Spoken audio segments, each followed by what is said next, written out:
Is that on? Can you hear me? Okay. It looks great. All right. All right. I'd like to bring everybody to the meeting to order. Thanks everybody for coming today and to this session of the Talk meeting. First I'd like to call a roll call. My name's John Villieu. John? John Simonich, Jerry Hall, John Soulier. Tom Myers, Margaret? Okay. I'm sorry. We're doing roll call. Go ahead. Okay.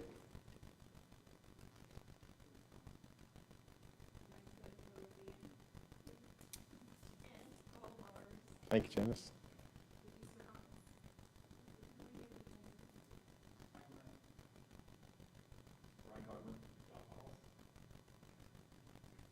Keep.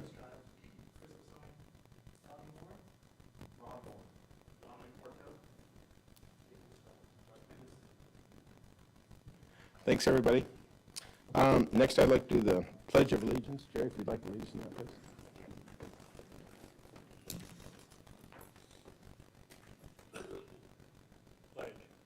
I pledge allegiance to the flag of the United States of America and to the republic for which it stands, one nation, under God, indivisible, with liberty and justice for all. Thank you, Jerry.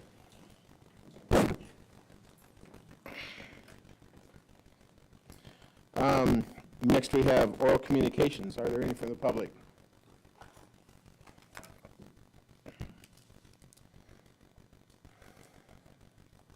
Under scheduled matters, I want to move number 1 down to between 6 and 7 towards the end of the meeting. That takes us to the approval of the draft minutes. Did everybody get a chance to read those? If you haven't, you need to take a moment, please do so.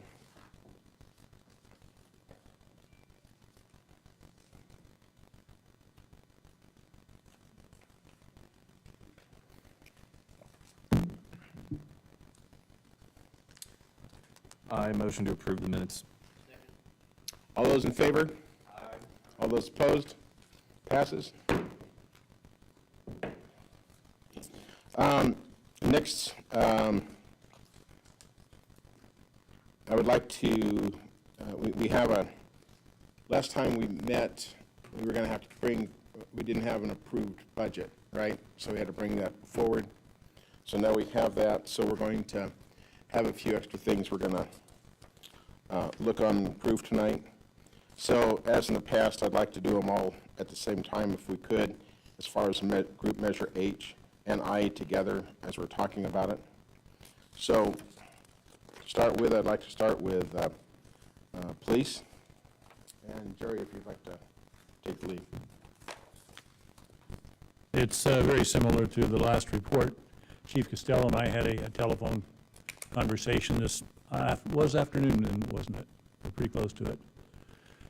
I don't know, I was crawling around through some orange trees, so I didn't have a chance to look at the sun to see where it was. There was nothing that really stood out. There were a couple of things that Chief Costello caught and got the information on that, and the best way to do it is to have him explain what it was that he discovered. And there will be no heads rolling as a result. Yeah, thank you, Chairman and members of the committee. It wasn't really a discovery. It was just things that there were some anomalies that staff and I found that we didn't recognize. And obviously, when we see those things, it usually has to do with some new licensing or some new piece of equipment that there was an expenditure in H or I that we are not familiar with as we review these each quarter. One of the things that jumped out to us was under vehicle maintenance. If you reviewed those reports, that we had one month that was a lot higher than the others, and as we discovered, we had a couple vehicles that needed some minor to moderate repairs to the police units, which increased that. And then we had some other repairs that were not associated with any type of traffic collision, just wear and tear or normal wear and tear on our police units that increased that for that month. Some of the other areas were what we suspected, which were licensing, new licensing that we needed for specific equipment in our investigations unit. These electronic devices are used, and licensings for electronic devices used for our investigations, such as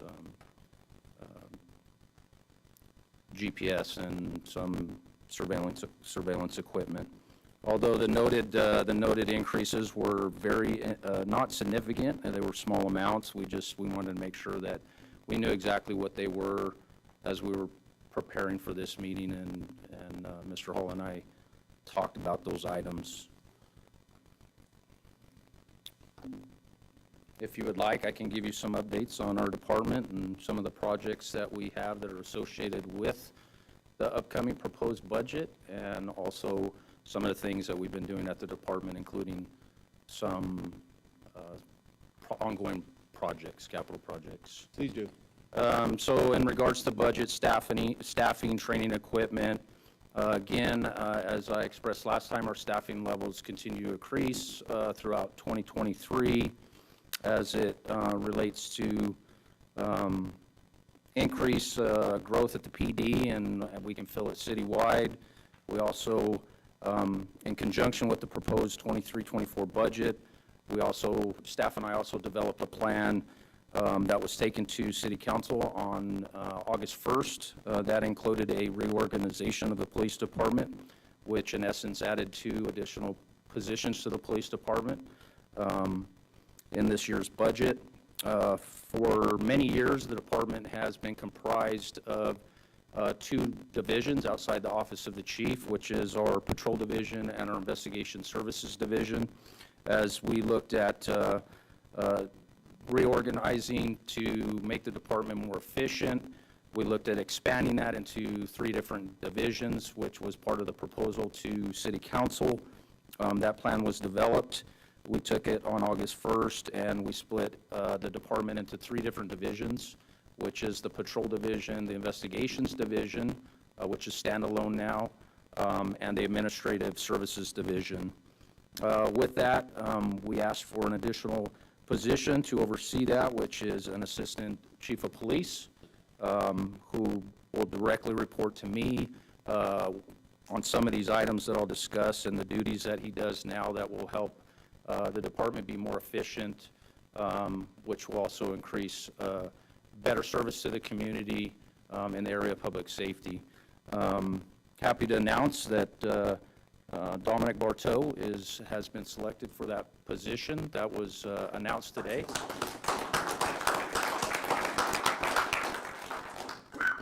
Some of his duties include managing the Professional Standards and Training Unit, which includes our Internal Affairs Unit, training and education at our department, outside training and in-house departmental training, our Crime Prevention Unit, Evidence Unit. We will also be working together on our departmental post audits, personnel audits. He has the crime analyst, our fleet, departmental fleet, which includes H&I and managing that, our departmental grants, general audits, all our property and firearms, and of course a lot of different areas now that we have with Senate Bill 2 requirements, Assembly Bill 481, 1421, and 391. In addition to our officer wellness grant, which is extremely important in conjunction with our peer support unit, our workers' compensation claims and issues that obviously in our job, people get hurt as they're performing their duties, and we'll be able to manage that better as a team. And then any special projects that we're working on, different type of special projects. With his promotion, obviously there would create a captain's position. Again today, happy to announce that Ron Moore Previously, Lieutenant Ron Moore is now Captain Ron Moore, so congratulations to him too.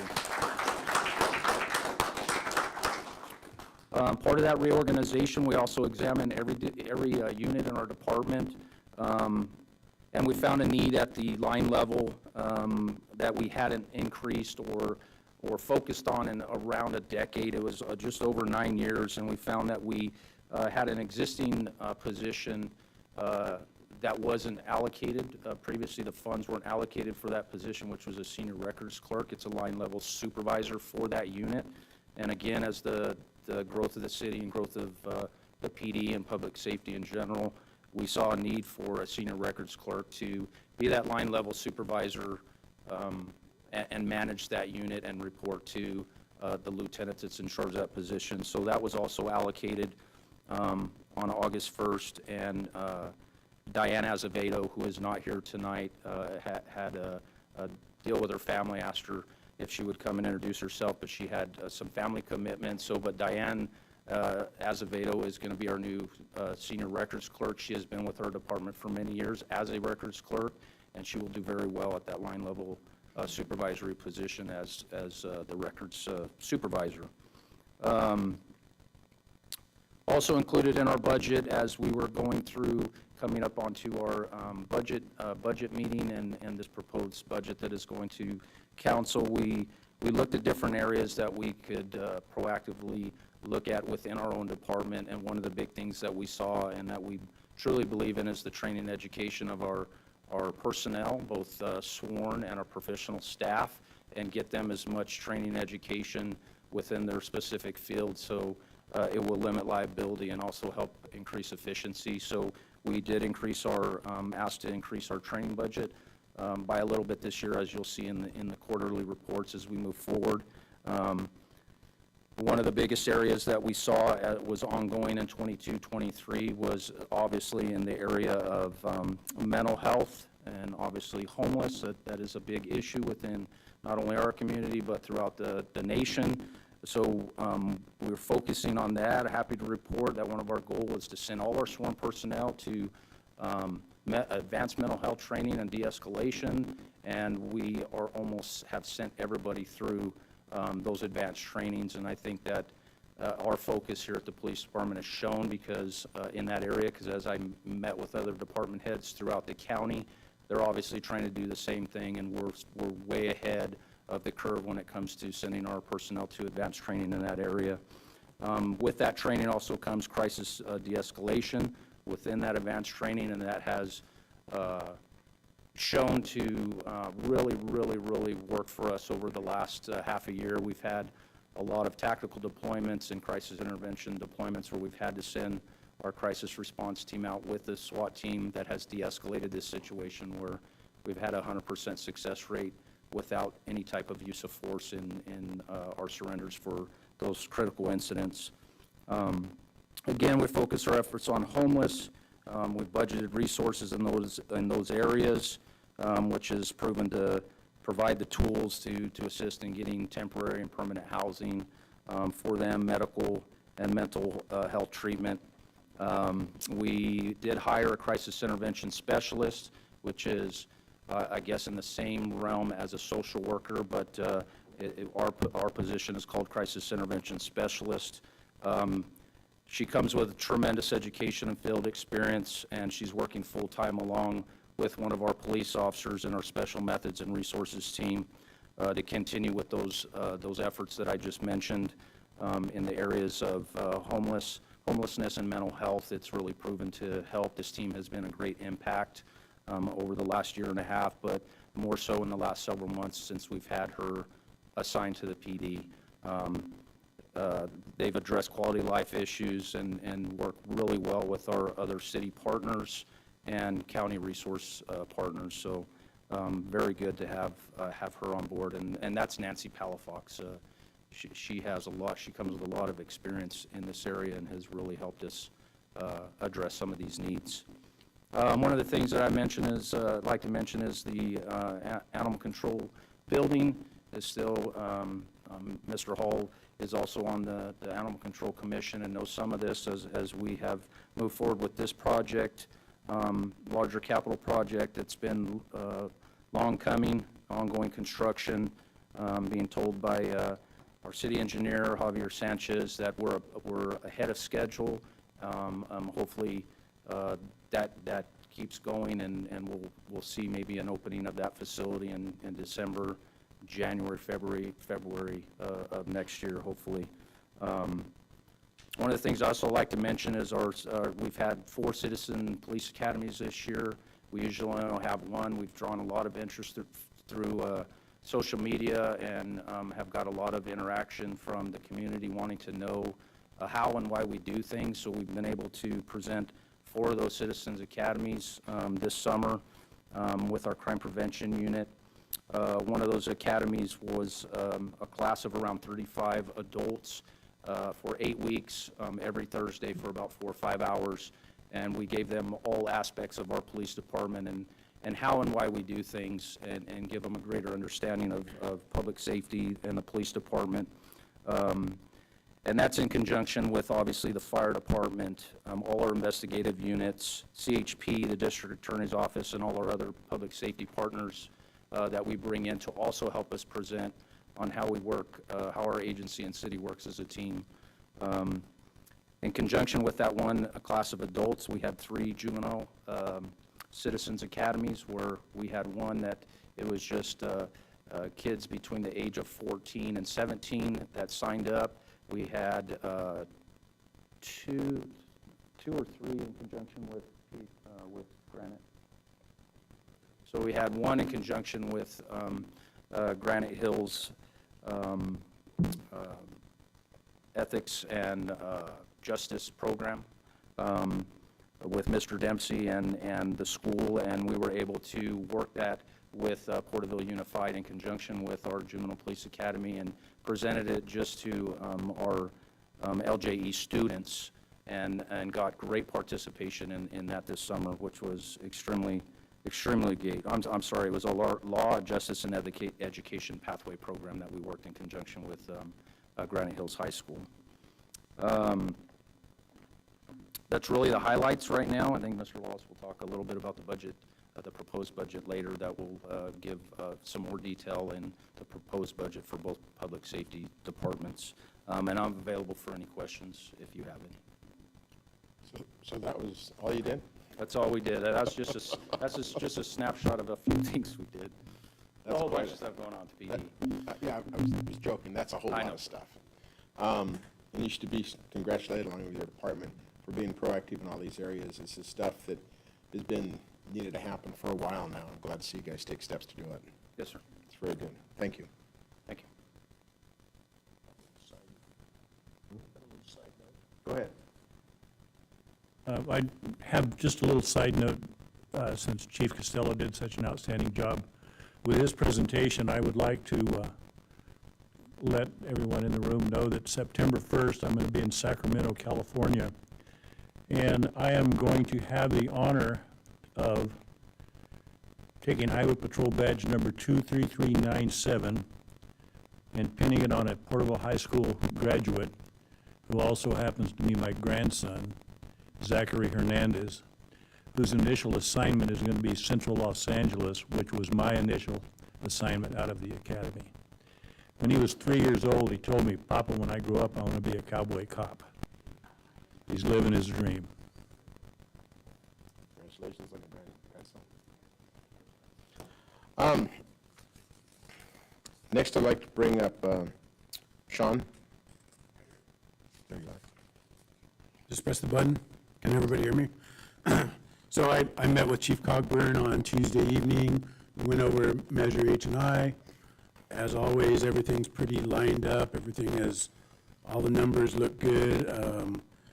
We talked a little bit about price increase on everything. Everything's, as everybody knows, prices are going up everywhere. And that's true for our fire department as probably as well as all the departments. But yeah, it's a tight ship and everything looked good. Chief, would you like to say a few words?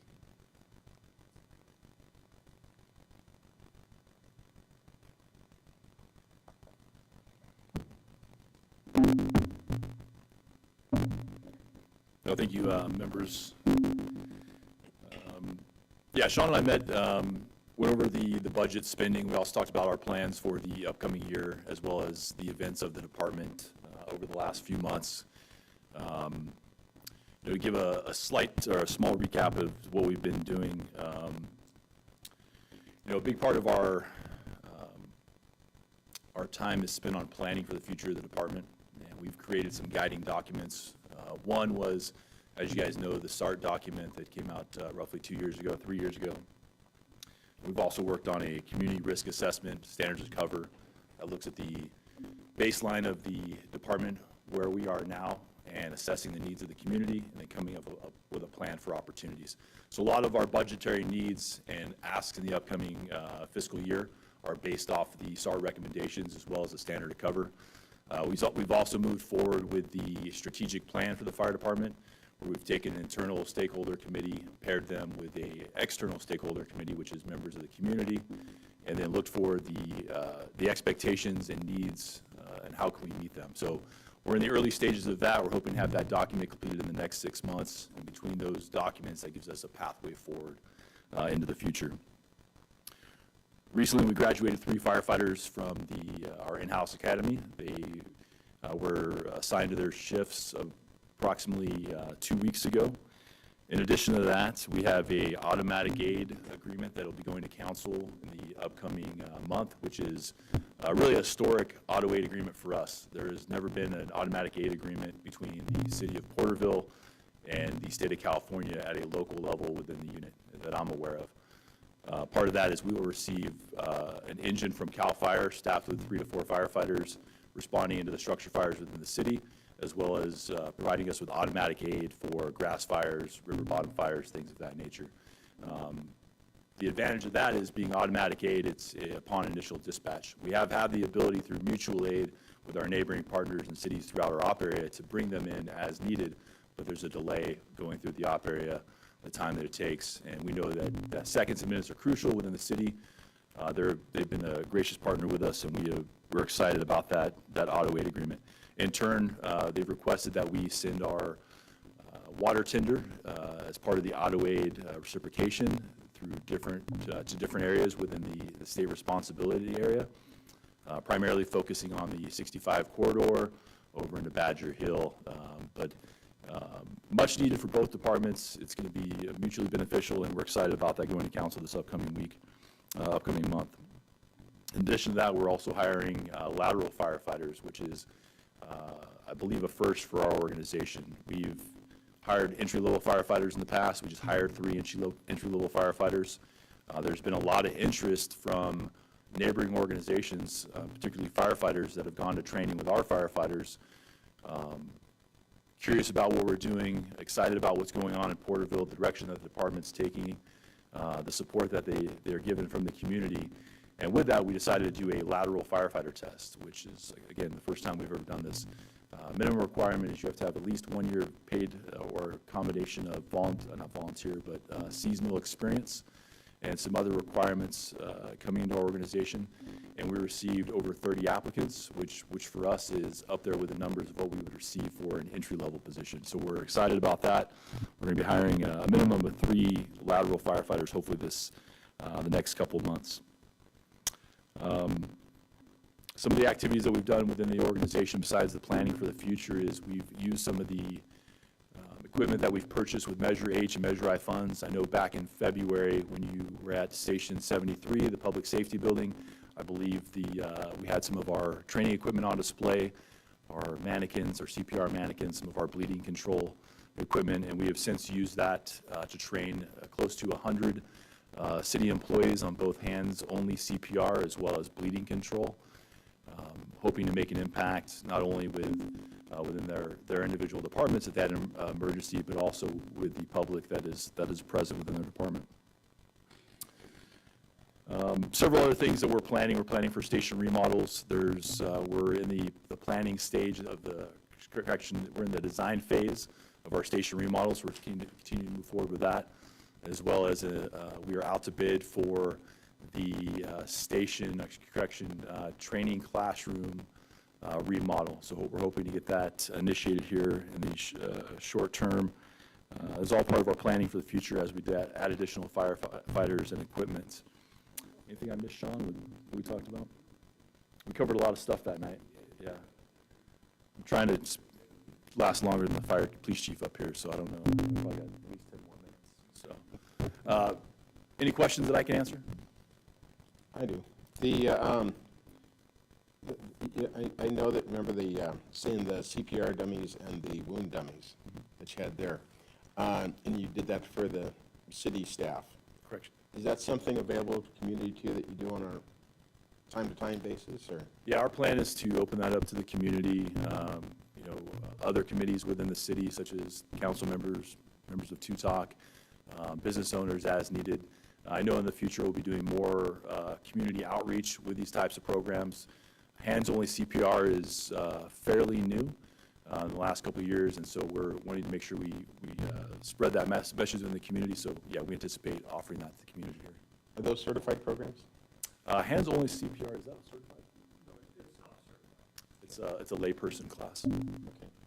And, some of the larger employers and stuff might really benefit, right? So you have a kind of a thought process or plan to maybe augment that, right? Yeah, there's obviously we want to take on a manageable number of folks, and we want to focus our impacts in different areas. One of the thoughts that we have is offering it to our Main Street business owners and then expanding it out from there, getting interest, and depending on the interest, trying to bring in a reasonable number of employees or community members that are interested and teach classes maybe on a quarterly basis. Okay. Good, very good. Any questions? I have a question of Mr. Moore. Donnie, previously, didn't the Parks and Leisures have a program of CPR instruction, course of instruction? We had a cost certified instructor that would do like a lot of our part-time employees, as well as he was also certified at the lifeguard training as well, so he would have a lifeguard certified. Is that still, And that was open to the public. is it still available? It's available through her now. She doesn't work through the city anymore. Is that Karen? Through her, yes. So she still offers those classes. So if anyone's interested, and the fire department is not available, if you check with Mr. Moore through Parks and Leisures, he can give you the information for the young lady who's been doing it for many years. Is that the old-fashioned type of CPR, or is it the just hands-only CPR? This hasn't changed with her, so. Okay. The course of instruction she provides is certified, though. It is Red Cross certified. When you finish that class, you're Red Cross certified. Okay, good. Any other questions for the chief? Thank you very much. Appreciate all the extra effort you're putting in. Thank you. Next, I'd like to have Josh speak. Yeah, so I went over the materials for Measure H, or Measure I with Mike. We didn't see anything that particularly stood out. The numbers seemed relatively in line. Again, just like Sean had pointed out, in line with, the rapidly rising costs of just about everything. There was one item that I spotted on page 34 or some such, but it was a reimbursement to the fund from a previous draw in the last quarter. But other than that, there was nothing really out of the ordinary that needed to be discussed. Mike, anything you'd like to add to that? Chair, members of the committee. Yeah, I appreciate Mr. Soulier reaching out and being able to talk about that. There was a transfer fund in there of about $2,932, and what had occurred is there was a charge that had come from another project, and it was inaccurately charged to that account, and it was corrected internally and was reflected in the report. And then just to note, we were able to get staff members, so we've been going through an ongoing challenge staying fully staffed with our self-performed departments, and we are currently fully staffed, and we've received good news from some of the local vehicle suppliers. We think we're going to be able to actually purchase some vehicles this next year with some availability, so that you'll see those come through in those expenditures. And then some of our final efforts in maintaining some of the roads here locally. We finished up the portion on Morton and extended some of those efforts also in between Pearson and D Street. We are gearing up to do remaining portions of Morton from 65 to Pearson, coordinating utility relocation with Southern California Edison will dictate that schedule. And then there's the next area of focus will probably be Main Street, is what we've identified. It's going to be weather permitting as we get a little bit later into the year.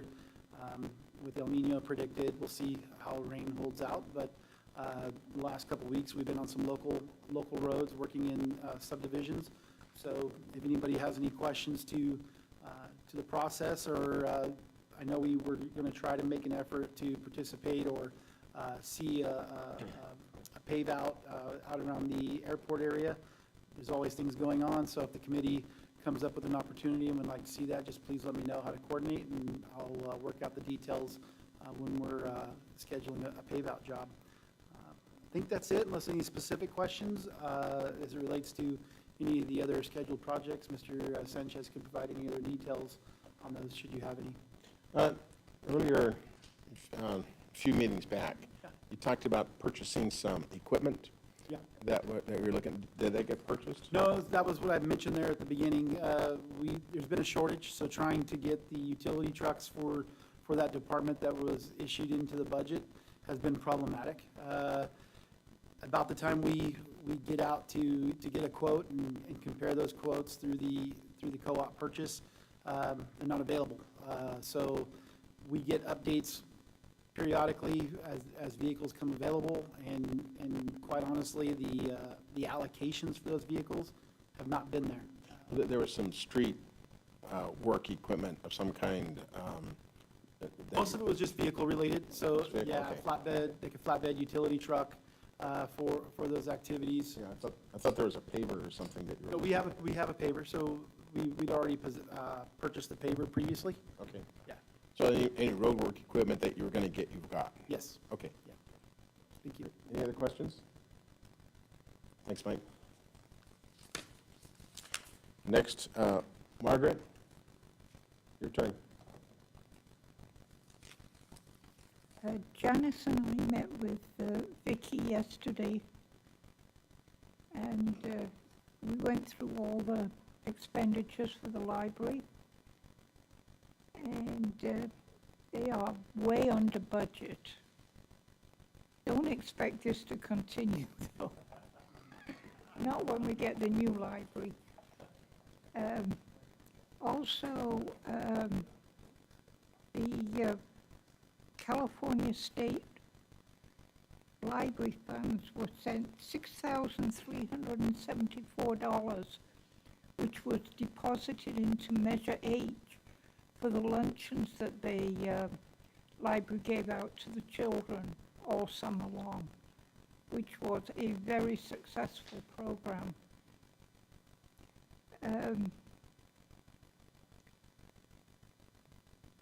Yeah, everything looks good.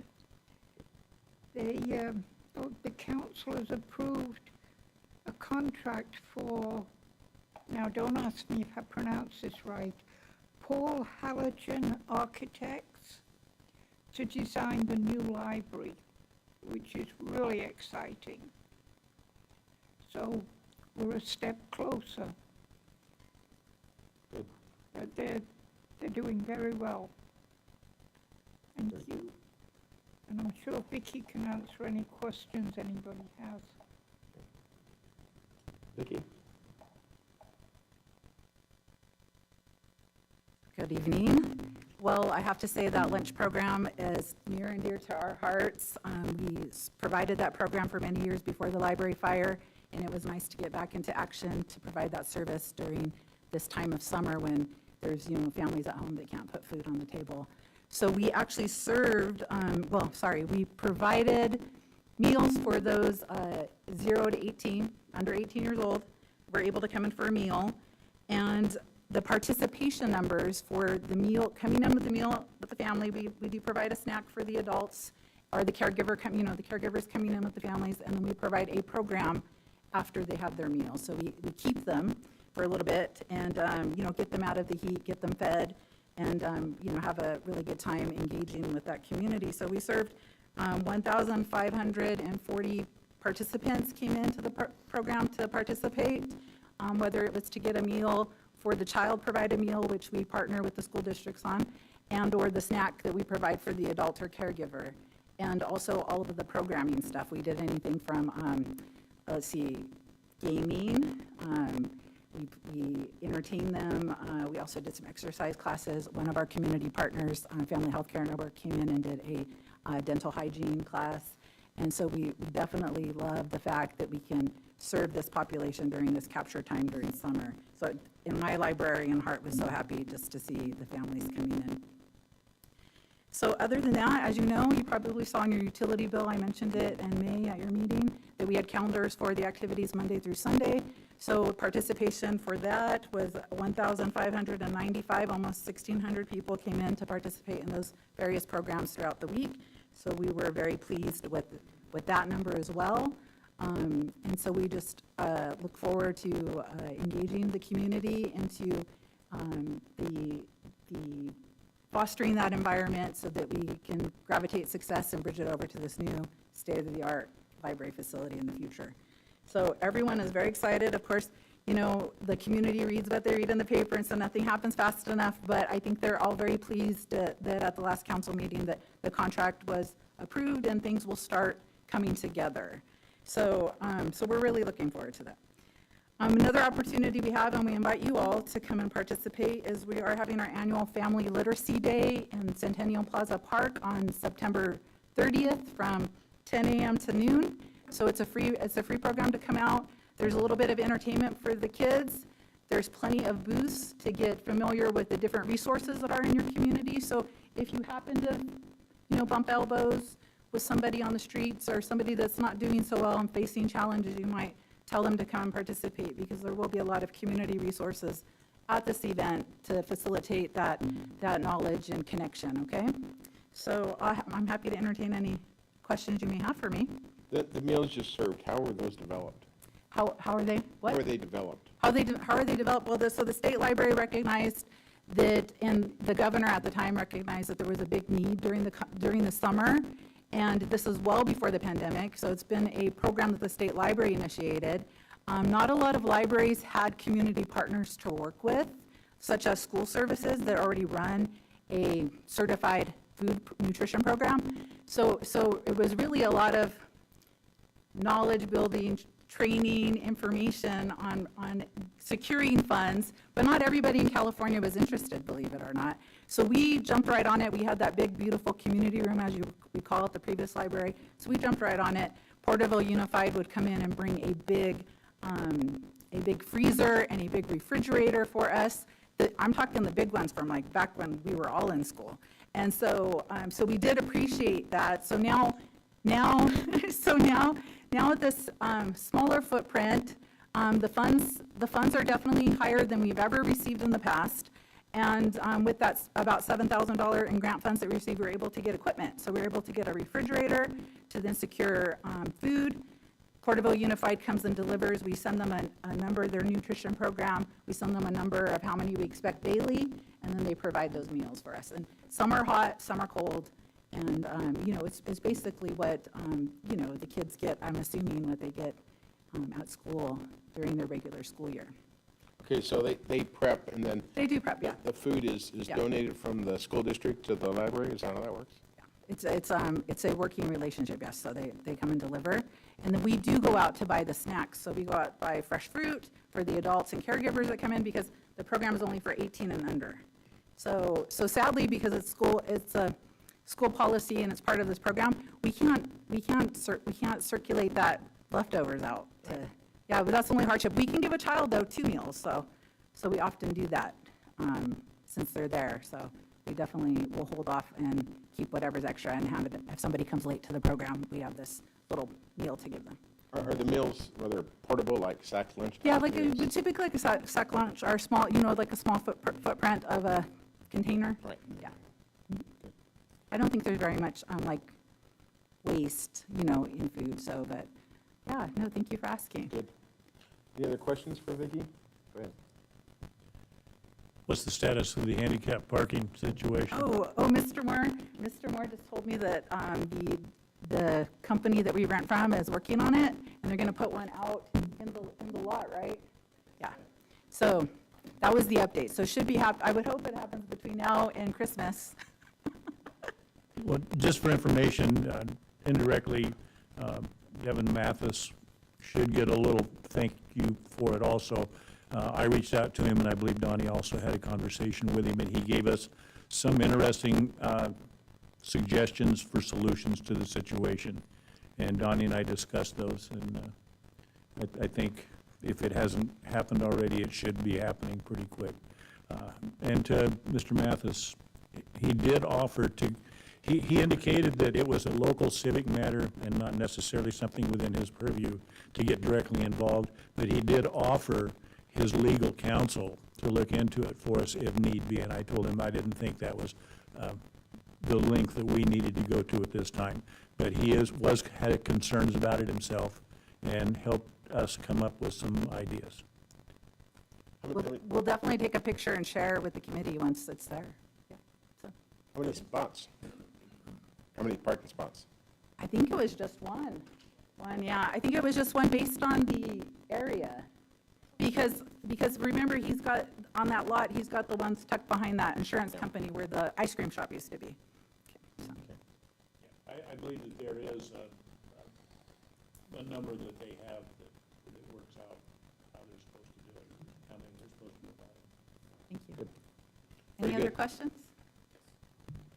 Yeah, I wanted to go back to the lunch program for just a moment. Apologize if I've slept since the last time we've discussed this. Has this been an expansion of this program? Have you seen more people using it, or has this been like the first time around? Well, we did it for many years at the previous library, and it was just so well received by the community. And then during, let's see, just well received. That was the time that everybody was collaborating, and you'd see the sheets go home with the kids about where all the lunch distributions were at. And so I would like to say yes. We weren't able to put it together last year because how we opened on July 1, and we weren't too sure how the space was going to perform for us. And so definitely after we debriefed on the little bit of programming we did last summer, we knew it was very important to us to add it to our scheduling because we wanted to go gangbusters and program Monday through Sunday. Now, meals are only provided Monday through Friday because that's the time that the nutrition centers are open. So I would like to say it's successful and it's well received. It gives the parents, you know, it takes the stress off the parent and caregiver to bring the kids in to get a nutritious meal, as well as have them participate in the program, right? That goes neck and neck. And if they want to stick around, I think the next program after the lunch program comes on at 3 o'clock, and then there's a whole nother program. So they could actually hang out all afternoon, typically starting at that meal program and then waiting until the end of the afternoon to participate in another program as well. So I like to think it was a big success. We definitely have made some really big connections where the community in June, the community was so trusting of staff that a mother actually approached staff and said, you know, today's my daughter's birthday. They were attending the lunch program. Today's my daughter's birthday, and we don't have the resources at home to provide anything for her birthday. Do you think that we can sing happy birthday? And of course, staff said, yes, of course we can do that. But staff also said, well, let me see if we can put something together. So staff was able to put together a little goodie bag that the child was turning 7. That was a connection, heartwarming moment, and so we want to continue building those types of relationships and that trust. And so I feel like, again, right after recovering, coming out of the ashes and recovering, I feel like it was a big, big bonus for our programming. And again, in that large amount of dollars that the state library gave us, we were able to get things off the ground where we weren't so reliant on equipment from another service. So that works out well for us. So thank you for asking. You're welcome. Thank you, Vicki.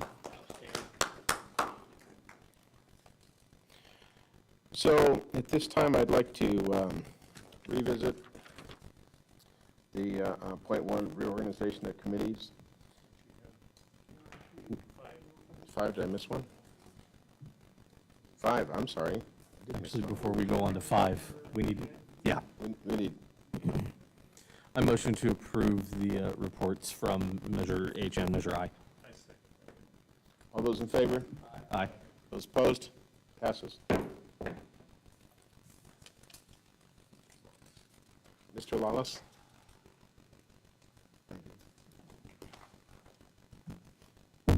Thank you, Mr. Chair, and first of all, I want to say thank you again very much to the committee for being here this evening, your gift of valuable time and attention on this. And I really don't need to add much beyond what the different department directors and specialists have added.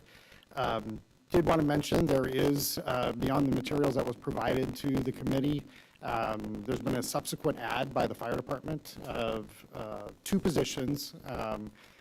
One in code enforcement, and I'll let Chief Cogburn come and speak to it specifically, but subsequent to the materials being transmitted, it will be going to the city council to add, transition a part-time code enforcement officer to full-time, as well as the development, and I think it was a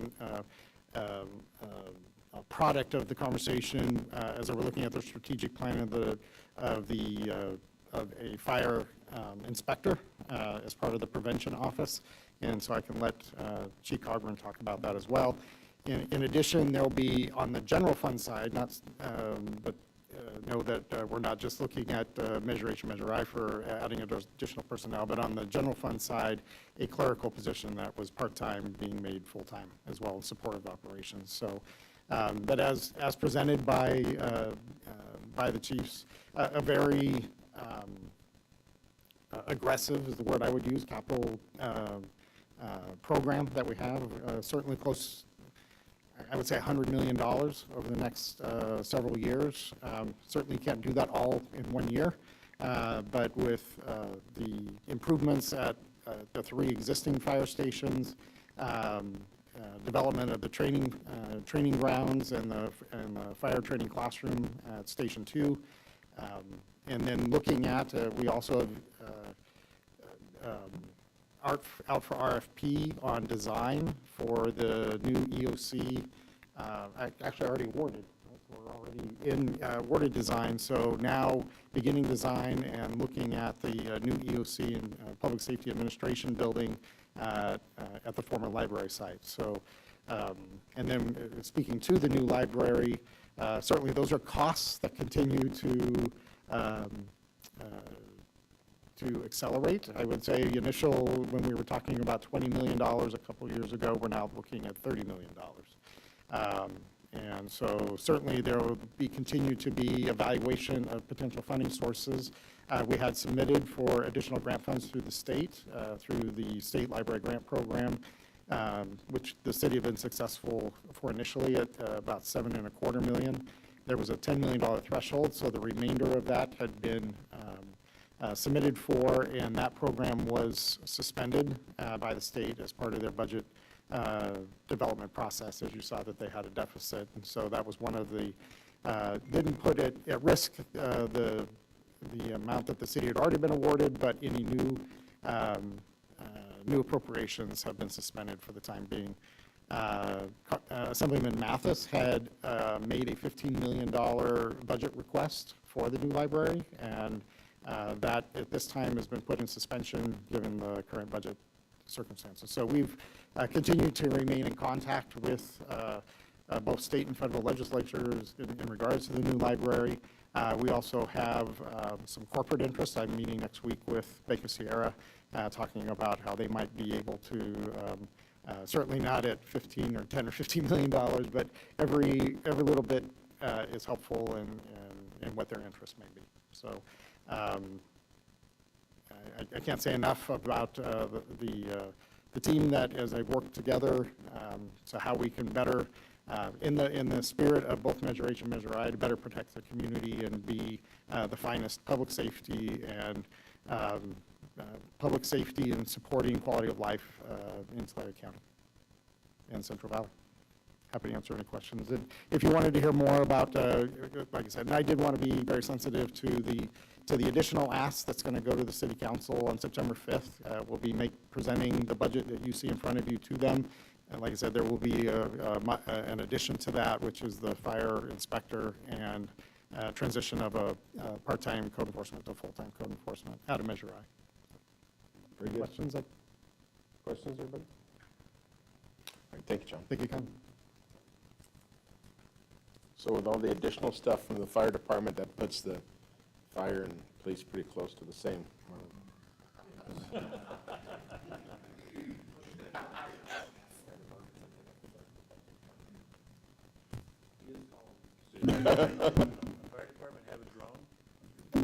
Not a one.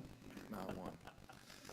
No, thank you. So the additional asks, again, going back to, Mr. Wallace, Measure H, Measure I are providing a wonderful opportunity for the growth of the community, public safety standpoint, as well as our individual departments. With that, we want to make sure we begin with an end in mind. So this is, going back to the guiding documents that we have, START report, along with the ones that we've created, standard to cover, the one we're working on with the strategic plan. We're looking long-term, 5, 10 years out. How can we better serve the community, not just in my tenure, but the future fire chiefs down the road? So these documents, along with the NIOSH report and the ISO report, are the documents that we use for making decisions about public safety, at least from a fire standpoint. So the fire inspector, currently we are doing state mandates for our inspections, which is mostly focused on your schools and other areas that are mandated by the state for us to do. So what that's limited us is getting into local businesses, different occupancies throughout the city. In a perfect world, we would put ourselves out of business. We would eliminate any fire from ever starting, and that's through an aggressive prevention program. Because of the refocus of our shift personnel into more training-minded operational standpoint where they're preparing for emergencies, heavily involved in training and responding to emergencies, the previous responsibility was on them to perform business inspections. So they would take an engine, staffed with 3 personnel, maybe 4, would drive around town, so increasing the use of wear and tear on the engine, the cost of diesel fuel, as well as taking 3 personnel to do a business inspection that maybe 1 personnel would do. Now, there's a lot of value in an engine company getting out and doing a business inspection. So we will still focus on what we call our target hazards. So one that is a high loss of life or dollar amount in the city. Our crews will go out, they'll use it as a training opportunity, do a business inspection, but also focus on, okay, what do we do in a situation if this area is on fire, or this is the situation, or this type of emergency? So our companies will still get out there and perform the inspections, but what the inspector allows us to do is 1 person driving around solely focused on community risk reduction in improving the resiliency of our businesses as it comes to fire safety. So they will have a 3-year rotation where they will travel to each of the businesses in town, obviously call ahead of time, schedule, or we're looking at also providing a checklist of information or common errors that are occurring for violations within the businesses, give them a chance to correct those issues, go out, do our inspection, build up a rapport with the business owners, as well as share information about how we can improve our fire resiliency and community risk reduction within the city. So that was a recommendation of the standard to cover as well as the NIOSH report, and then with meeting with the external stakeholders for our strategic plan, they were wanting to focus more on a community outreach, really public education, which is also what this individual will do, educating as well as prevention. And then as far as the code enforcement, reclassification of the part-time to full-time, there's a need within code enforcement. There's also sometimes challenges with hiring part-time individuals. The number of applicants that are applying, the hiring pool that we have. So when you couple the need with the lack of a hiring pool sometimes, we feel that a full-time code enforcement officer would be the way to go. As well as with our administrative aide. Our administrator, our clerical will be reclassified to a full-time position that is earmarked for the general fund. But same issues and challenges there. The hiring plus the need is what we're facing. I'd be happy to answer any questions. Questions? Very good. Appreciate the update.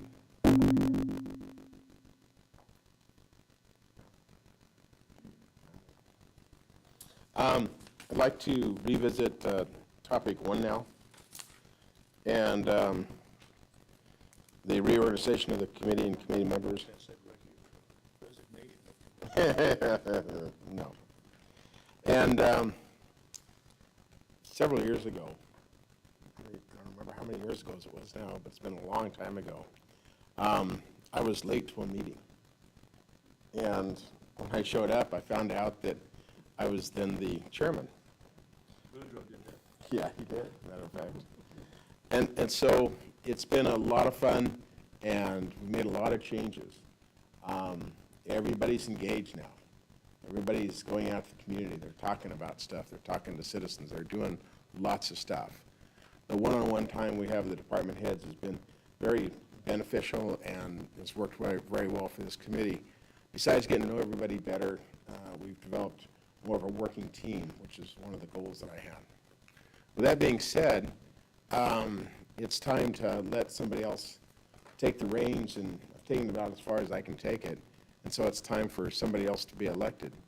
A while back, Jerry missed a meeting, so he got elected. And I want to thank you for it. And so I'll be stepping down as the chair. I'll remain on the board through my term. I'll be stepping into Jerry's spot and kind of help with the PD. He's still going to be there with the same communication that's been going on before. I'll just help augment that. And he will take over as the acting chair. Right? Don't be looking at me like that. Is that just an arbitrary decision, or No, we voted on it. I voted on it. You were missing. So I guess, John, do we need to vote on that?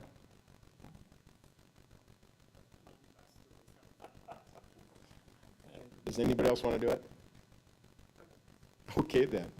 We need a motion to have Jerry take over. Second? All those in favor say aye. Aye. It passed. That's how it worked with me too, buddy. There you go. Okay. Okay. is this yours? No. No. This is with the.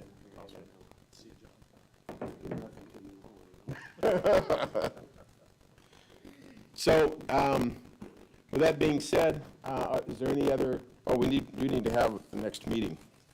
We set that time.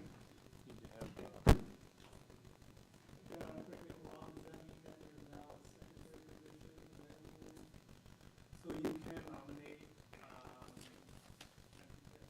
open up the nomination for the secretary, now Chair Paul was. Okay. There's a position available for a secretary. Okay. And the responsibilities and duties of the secretary include? Good question. What are the responsibilities of the secretary's position if city staff takes care of all of it? There's not much. That's what I'm getting at. Sure, I'll follow it here for that. Cool. All right. All those, we need a motion. Of course. We need a motion. Jerry. you need a- I make a motion that Mr. Soulier be the secretary of the Transaction and Use Tax Oversight Committee. I second. All those in favor say aye. Aye. Opposed? You didn't say that with me. Well, nobody would oppose you. All right. Is there any other housekeeping we need to do? Just to pick the next date. I'm sorry? Just to pick the next date. Just the next date? Okay. So we need to have it in 3 months, right? November? Yeah. And if we have it in the same week, it just happens to fall on Thanksgiving. Right, that happened before. So,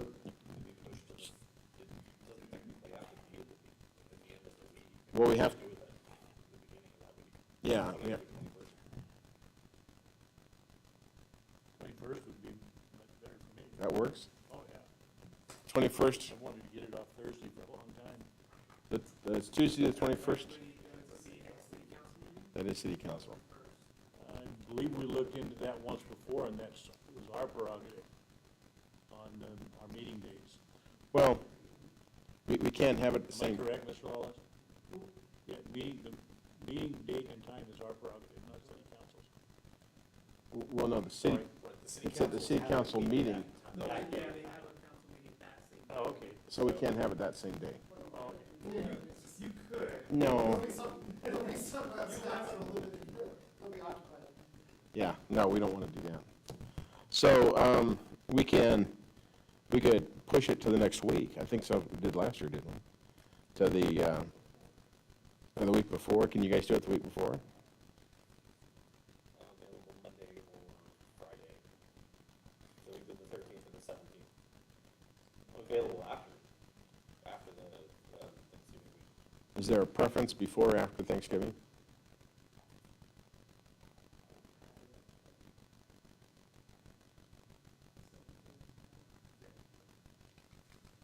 Doesn't matter? Depends on the location wise, usually kind of meets on the same, meetings on the same time. But they are early, so. Okay, so we're down to the week before. So the week before would be the 16th, which is on a Thursday, which Jerry would like to change, or on Tuesday, the 14th. That wouldn't be available. Wouldn't be available? Are you available on the 16th? No, for the 13th through the 17th, the only days I have available are the 13th and the 17th. What about the 28th? I'm available every day that following week, that week.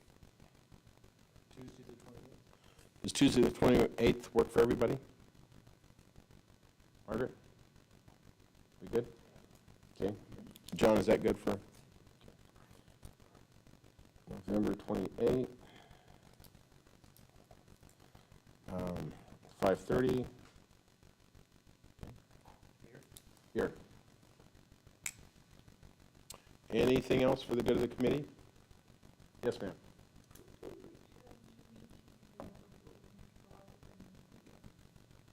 I don't think so. I think we have to, don't we have to videotape it or something? We were able to do a live stream. Okay.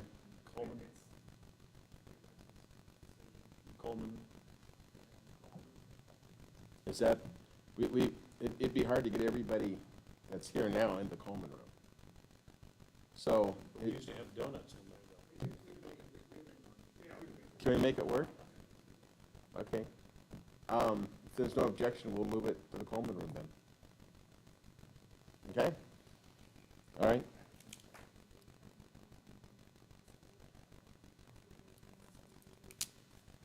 So you're going to move it before Jerry can sit in the main seat?